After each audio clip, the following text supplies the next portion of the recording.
Hi, I'm Alice Anderson and I'm a Catchment Advisor here at Hawke's Bay Regional Council.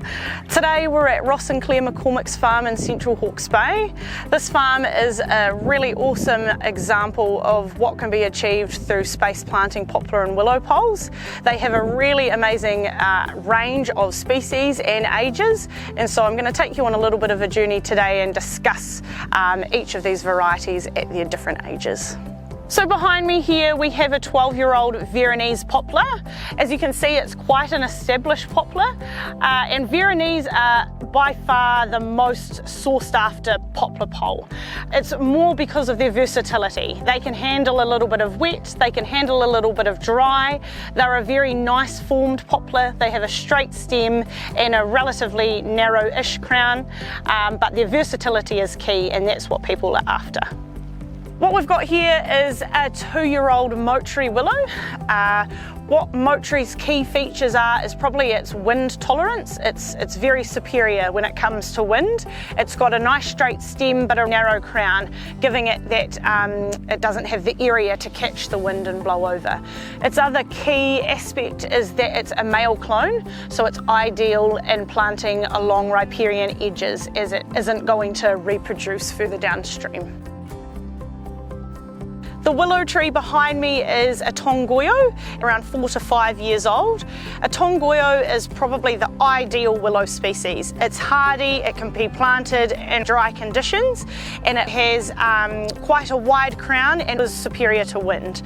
It can also be used for pollarding in the summer when feed might get a bit short. It can be used to feed your stock in dire situations. Just behind me you can see a grouping of kawa poplars, and they're roughly around 5 to 6 years old. Kawa are very site specific. They're an awesome soil conservation tree, but they really need to be in moist sites and need to be sheltered from the wind.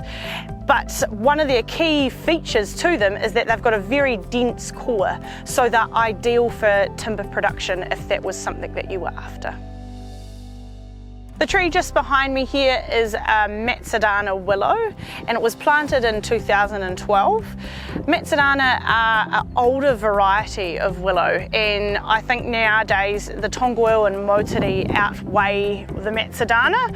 Matsudana have a nice kind of bushy crown, but they're very, very susceptible to wind damage, and as you'll see in later shots behind me, the cyclone really had a big effect on the Matsudana planted here and pushed over a lot of trees.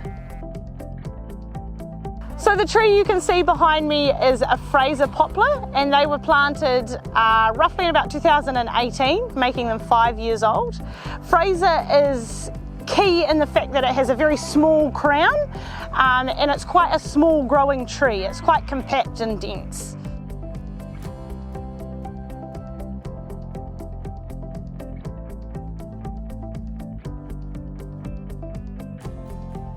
Down in the gully behind me here in the barrels are some 2 to 3 year old crow's nest poplars. Crow's nests are a smaller, very slower growing tree, but their key feature is their drought tolerance.